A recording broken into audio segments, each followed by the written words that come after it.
Алхамдулиллах, салату вассаляму аля расулиллах. Ассаляму алейкум ва рахматуллахи ва баракатух.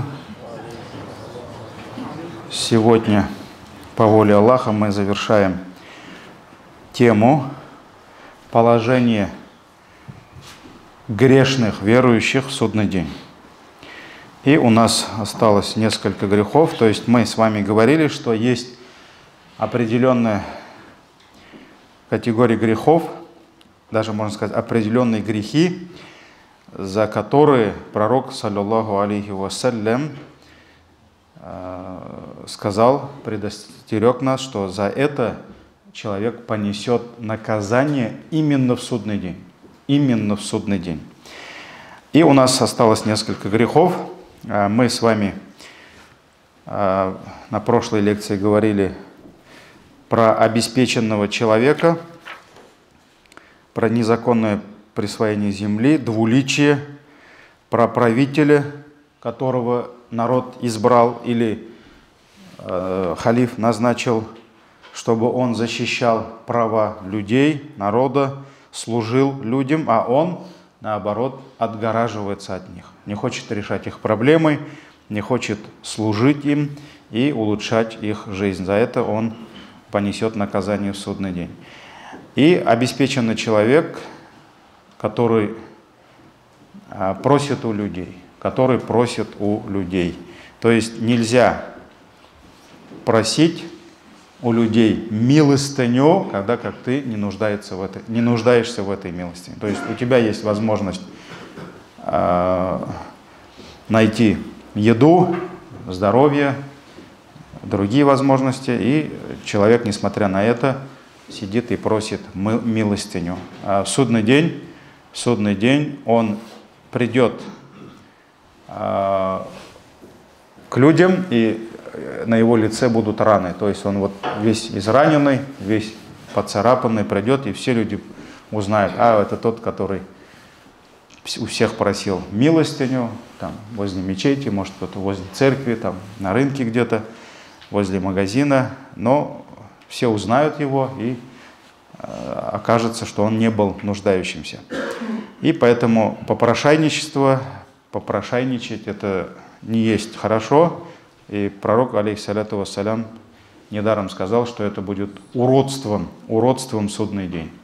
То есть именно где? Именно на лице. Потому что лицо – это самая, скажем, уважаемая часть тела, поэтому бить по лицу нельзя, унижать лицо человека нельзя, плевать в лицо, говорят, плевок в лицо, говорят, да? То есть это самая уважаемая часть тела, поэтому вот Аллах Тааля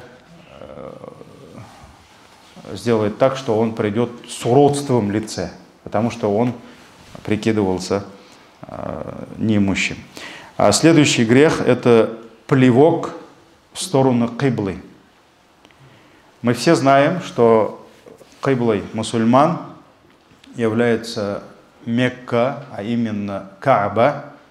То есть это самая почитаемая часть этой земли.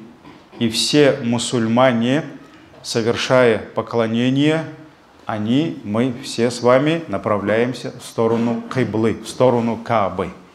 И сторона Каабы, она всегда для нас была почитаемой и священной. Поэтому пророк, саллаллаху алейхи вассалям, призывал нас проявить уважение к кибле и запрещал нам даже, может быть, казалось бы, небольшие дела, которые являются проявлением неуважения к кибле, неуважения к Каабе. И вот одним из этих дел, которые показывают твое неуважение к кибле, когда человек плюет в сторону киблы. Хадис передал нам Баззар ибн Хиббан ибн Хузайма от Ибн Умара, что посланник Аллаха, саллаллаху алейхи вассалям, сказал: в судный день плевок человека в сторону киблы окажется на его лице. То есть получается, человек, который плюет в сторону киблы, он плюет куда? Себе в лицо. ему вернется этот плевок на его лице. Второй хадис. Абу Дауд, Ибн Хиббан передают, что посланник Аллаха, саллаллаху алейхи вассалям, сказал, этот хадис уже передает Худайфа ибн Яман, плевок того, кто плюнул в сторону киблы, будет у него промеж глаз в судный день. То есть, вот как будто он себе вот сюда плюнул. Поэтому кибля, Кааба, направление в сторону киблы является для нас священным, и мы должны, несомненно, почитать сторону киблы. И это проявление, дорогие братья, вот уважение к, скажем, знаменам ислама. Вот это знамя ислама. Мечеть — это знамя ислама. Азан — это знамя ислама. Намаз — это знамя ислама. Кибля — это знамя ислама. И Аллах говорит: «Залика ваман юаззим ша'аир Аллахи фа иннаха мин такваль кулуб». И тот, кто возвеличивает знамена Аллаха, то есть тот, в чьем сердце есть уважение вот к этим знаменам ислама, то есть он уважает азан, он любит азан, он уважает, любит мечеть, он уважает, любит мусхаф, то есть это книга Аллаха, это знамя Аллаха. Он уважает даже сторону киблы. Вот это его уважение, возвеличивание знамен Аллаха, мин такваль кулуб. Откуда приходит? Откуда появляется это уважение? Именно из богобоязненности сердец. Чем больше богобоязненность в сердце верующего, тем больше он будет уважать и азан, и мечеть, и время намаза, и сторону кибла, и так далее. И яумуль джумга, пятничный день, и яумуль арафа день, ашура день. Вот это все они знамена ислама. Он будет их, чем больше у него богобоязненность в сердце, тем больше он будет уважать, почитать вот эти знамена ислама. Также мусульманину лучше все свои благие дела совершать, направляя в сторону кибла. Просто вот это как его привычка. Даже мы знаем, когда, не только когда намаз читаем, намаз это уже фарз, это условие, так ведь? Но даже когда ты после намаза делаешь зикр, желательно тебе направиться в сторону киблы. Хотя это не условие, так ведь? Только имам поворачивается по сунне, потому что пророк, саллаллаху алейхи вассалям, поворачивался, да. А так, сторона киблы, это всегда для нас лучше. Даже когда мы зикр делаем. Мы знаем адабу дуа, этикет дуа. Лучше, не обязательно, но лучше просить у Аллаха, направляясь в сторону кибла. Так ведь? Это тоже адаб. И у тебя будет шансов больше, вероятность больше, что Аллах примет твой дуа. Также когда во время чтения Корана, то есть желательно направиться в сторону кибла, когда читаешь Коран. Ученые говорят, даже в обыденных каких-то делах, которые мы с вами каждый день уже привыкли делать, даже не замечаем, в какую сторону мы направляемся, лучше направляться в сторону кибла, даже когда кушаешь. Когда, например, кто-то там вагаз рассказывает, имам, в сторону кибла лучше. Но это если позволяет. Например, пророк, саллаллаху алейхи вассалям, хутбу рассказывал спиной к верующим. И как раз ученые этот пример приводят как доказательство того, что дуа можно делать не обязательно в сторону кибла. Потому что было время, когда пророк во время хутбы, он был спиной к кибла, но он делал дуа. То есть не поворачивался. Поэтому это не обязательно, но мы знаем, что если есть возможность, лучше в сторону кибла. Также во время сна. Во время сна, то есть лицом в сторону. Если мы ложимся на правый бок, получается лицо здесь, в сторону кибла. Умерший, когда умирает, его поворачиваем куда головой? В сторону кибла.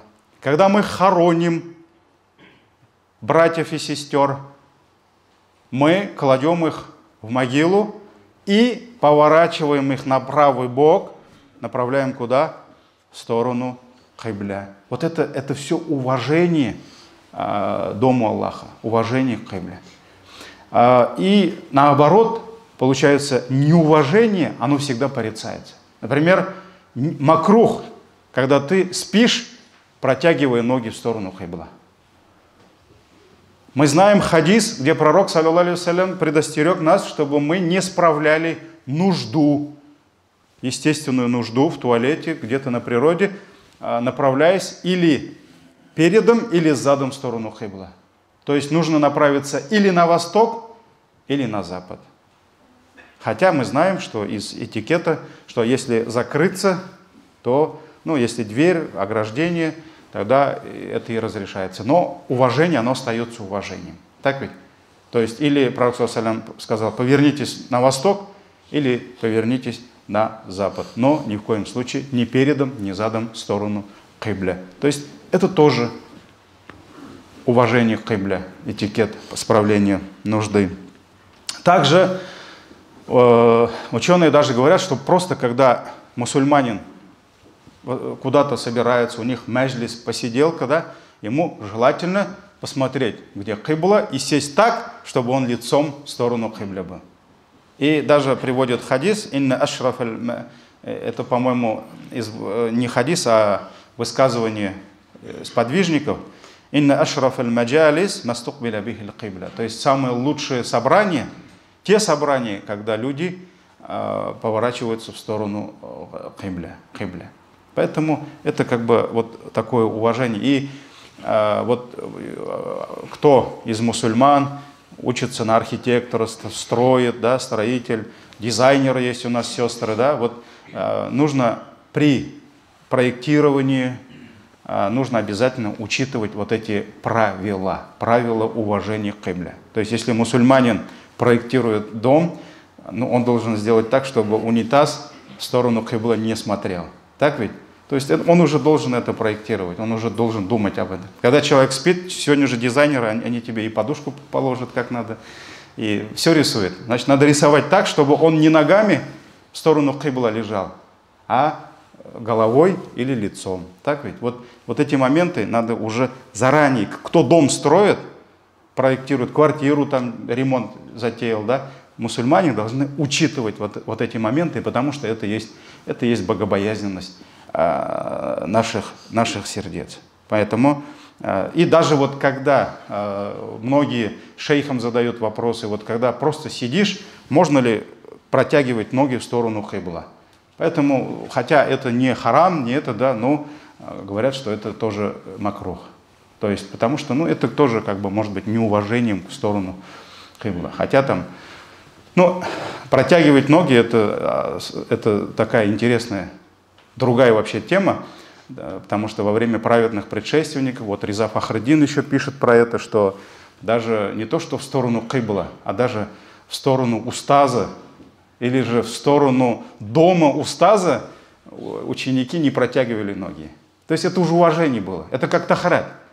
Вот кто-то говорит, что все-таки не обязательно иметь тахарат, когда Коран читаешь, хотя в нашем масхабе мы это знаем, да? Кто-то говорит обязательно, а здесь были ученые, у которых спросили, когда у них спросили, а как ты вот добился таких знаний? Да? Как ты стал таким ученым? Он сказал, одной из причин, то, что Аллах мне подарил это знание, то, что я никогда даже бумагу без тахарата не держал. То есть бумага в те времена, мы знаем, она была дорогой. Туалетной бумаги у них явно не было. Салфеток у них явно не было. Бумажных полотенец у них явно не было. У них потому что даже на знание, на книги не хватало бумаги. Поэтому он говорил, в знак уважения к носителю знаний, я даже никогда, не то что мусхаф, а даже бумагу без тахарата не держал. То есть это было уважение. Поэтому мусульманин, когда читает книгу, идет на урок, лучше, конечно, быть ему с тахаратом. Поэтому вот плевок в сторону киблы является неуважением в отношении киблы, и он найдет этот плевок у себя на лице. И последний, у нас еще 2 минуты, последний грех, за который человек понесет наказание в судный день, это тот, который рассказывает о том, чего он на самом деле не видел во сне. То есть он говорит кому-то: я вот видел во сне то-то, то-то, то-то, а на самом деле он этого не видел. Ибн Аббас, радийаллаху анхума, передает, что посланник Аллаха, саллаллаху алейхи вассалям, сказал: на того, кто станет рассказывать о том, чего на самом деле он во сне не видел, на него будет возложена обязанность связать узлом 2 ячменных зерна. То есть в судный день ему дадут вот 2 зерна и скажут: давай свяжи, сделай узел. Это невозможно. Так ведь? И поэтому пророк сказал, чего он никогда не сможет сделать. И в продолжение, и в судный день в ухо подслушивавшего разговоры, кто там шпионит, там подслушивает, да, людей, которые не желают, чтобы их подслушивали, а зальют расплавленный свинец. Этот хадис в сборниках имама Бухари. Вот здесь тоже 2 греха. Получается, первый грех. Человек рассказывает людям то, чего он не видел во сне. Да? А пророк, саллаллаху алейхи вассалям, он очень часто даже после утреннего намаза вот так поворачивался, после зикров, он спрашивал: а кто-нибудь сегодня видел сон? Нет.